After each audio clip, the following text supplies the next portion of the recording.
শারীরিক চাহিদা ছেলেদেরও আছে, মেয়েদেরও আছে। মজা নেওয়ার বেলায় দুজনেই মজা নিচ্ছ, কিন্তু দোষ হওয়ার বেলায় শুধু ছেলেদের দোষ হয়। কিন্তু কেন? এই ব্যাপারে আজকে আমি আপনাদের সাথে একটা স্টোরি শেয়ার করব। আপনারা মন দিয়ে শুনবেন। আমার বান্ধবী একটা ছেলের সাথে প্রেম করত। খুব ভালো সম্পর্ক ওদের। এমন ভালো সম্পর্ক যে ওরা প্রতিদিন দেখা সাক্ষাৎ করত।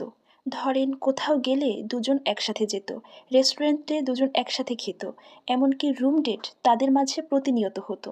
এরপর একদিন আমি আমার বান্ধবীকে বললাম, বান্ধবী, প্রেম করিস ভালো কথা, কিন্তু এই যে প্রতিদিন দেখা সাক্ষাৎ, এই যে এত জায়গায় ঘুরতে যাওয়া, এসবের কি দরকার বল? একটা কিছু বাধাই ফেললে পরে ঝামেলায় পড়বি। তখন আমার বান্ধবী বলে, আমরা দুজন দুজনকে ভালোবাসবো, ইন ফিউচার আমরা বিয়ে করব, তাই এখন যদি আমরা একটু মজা নেই তাহলে সমস্যা কি? বিষয়টা এমন না যে আমরা বিয়ে করব না, আমরা তো বিয়ে করব। তখন আমি বললাম, না মানে তোরা একটু বেশি ঘোরাঘুরি করিস, একটু বেশি একসাথে থাকিস, প্রতিদিন দেখা করিস। বিষয়টা আমার কাছে ভালো লাগছিল না, তাই তোকে বললাম। তখন আমার বান্ধবী বলল, আরে কিছু হবে না, সব ঠিক থাকবে, আর আমি ম্যানেজ করে নিব, তুই কোনো চিন্তা করিস না। এরপর আমি ওকে বললাম, ঠিক আছে, তোর যা ভালো মনে হয় তুই কর। এরপর আমরা দুজন সেখান থেকে চলে গেলাম। এর কিছুদিন পর ওই বান্ধবীর মা এসেছে আমাদের বাড়িতে। আমাকে জিজ্ঞেস করতেছে, কি ব্যাপার, তোমার বান্ধবী কি কোনো ছেলের সাথে প্রেম টেমে জড়াই গেছে নাকি? না, আসলে ওর হাবভাব ভালো লাগছে না, তাই তোমাকে জিজ্ঞেস করলাম। তখন আমি বললাম, না আন্টি, আমি তো তেমন কিছুই জানি না, তার থেকে ভালো আপনি ওকে ডিরেক্ট জিজ্ঞেস করেন, তাহলেই হবে। তখন সে আমাকে বলে, জিজ্ঞেস করার তো কিছু নাই, ওকে দেখলে এমনিতেই বোঝা যায় যে ও কোনো ছেলের সাথে সম্পর্কে জড়িয়ে আছে। তুমি তোমার বান্ধবীকে বলে দিও, ও যে ছেলের সাথে সম্পর্কে আছে ওই সম্পর্ক থেকে যেন ও বেরিয়ে আসে, কারণ ওর বাবা কখনোই সম্পর্ক মেনে নিবে না, আর ওই ছেলের সাথে ওকে বিয়েও দিবে না। ওকে বলে দিও প্রেম টেম বাদ দিতে। আমি তখন বললাম, ঠিক আছে আন্টি, ওর সাথে যদি আমার দেখা হয় আমি বলে দিব। এরপর ওর মা সেদিন আমাদের বাড়ি থেকে চলে যায়। পরে যেদিন আমার বান্ধবীর সাথে আমার দেখা হলো, আমি ওকে বললাম, বান্ধবী, তোমার মা তো এই এই কথা বলে গেছে, তোমাকে বলছে প্রেম টেম না করতে। তখন আমার বান্ধবী আমাকে বলল, আরে রাখতো, সব বাবা মাই প্রথম প্রথম এরকম বলে, কিন্তু পরে ঠিকই মেনে নেয়, আর যদি মেনে নাও নেয় তাহলে আমরা পালিয়ে গিয়ে বিয়ে করব। এই কথা বলে সেখান থেকে ও আমাকে সরিয়ে দিল। আমি যাওয়ার আগে ওকে বলে গেলাম, ঠিক আছে, তোর যা ভালো মনে হয় তুই সেটাই কর, কিন্তু আমার তোকে বলার প্রয়োজন ছিল তাই বললাম। এই কথা বলে আমি সেখান থেকে সরে গেলাম। এরপর 10-15 দিন হয়ে গেল, ওর সাথে আমার আর কোনো দেখা সাক্ষাৎ হয়নি। 10-15 দিন পর সে আমাদের বাড়িতে এসেছে।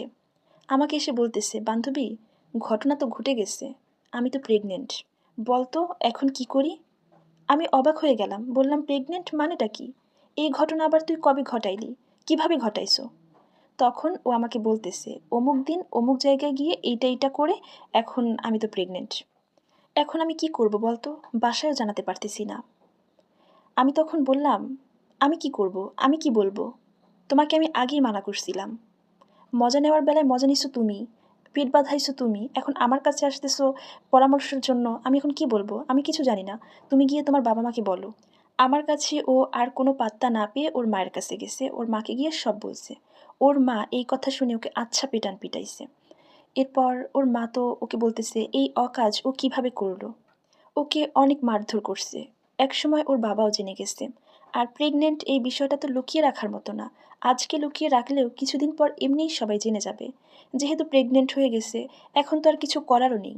এরপর বান্ধবীর বাবা বান্ধবীকে ডেকে বলল, বলো কোন ছেলের সাথে তোমার সম্পর্ক?